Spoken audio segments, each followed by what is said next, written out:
No man alive was more directly responsible for the deaths of more American service members than Qasem Soleimani, the leader of the Quds Force within Iran's Islamic Revolutionary Guard Corps. Soleimani's schemes and his agents killed hundreds of American service members in Iraq and Afghanistan. He personally oversaw the state-sponsored terrorism that Iran used to kill our sons and our daughters. And as we've seen in recent days and weeks, he and his terrorists posed an ongoing and growing threat to American lives and American interests. Soleimani made it his life's work to take the Iranian revolutionary call for death to America and death to Israel and turn them into action. But this terrorist mastermind was not just a threat to the United States and Israel. For more than a decade, he masterminded Iran's malevolent and destabilizing work throughout the entire Middle East. He created, sustained, and directed terrorist proxies everywhere from Yemen to Iraq to Syria to Lebanon. Innocents were killed. These sovereign countries were destabilized. In Syria, this leading terrorist and his agents acted as strategists, enablers, and accomplices to Bashar al-Assad's brutal repression and the slaughter of the Syrian people. In Iraq, his violence expanded Iran's influence at the expense of the Iraqis themselves.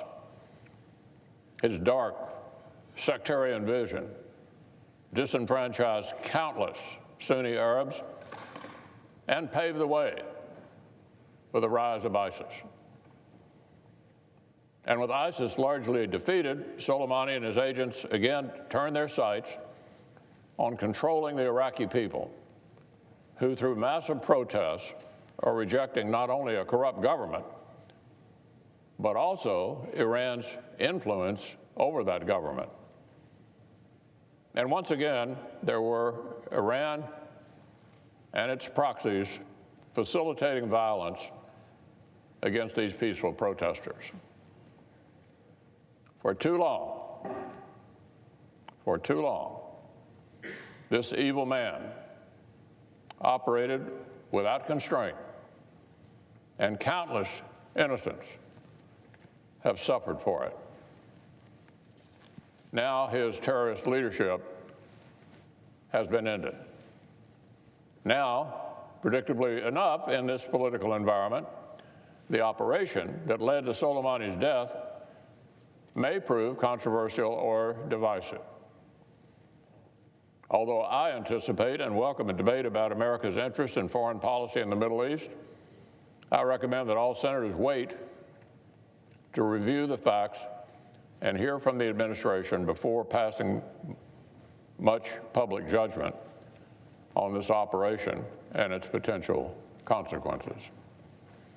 The administration will be briefing staff today on the situation in Iraq. We're working to arrange a classified briefing for all senators early next week. For my part, I've spoken to the Secretary of Defense, and I'm encouraged by the steps the U.S. military is taking to defend American personnel and interests from a growing Iranian threat.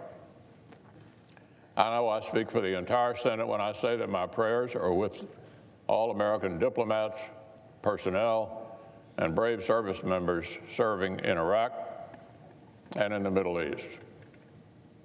I'm grateful for their courageous service to protect our country. Right from the outset of this new year, it is already clear that 2020 will require the Senate and our whole nation to redouble our resolve to keep America safe in this troubled world.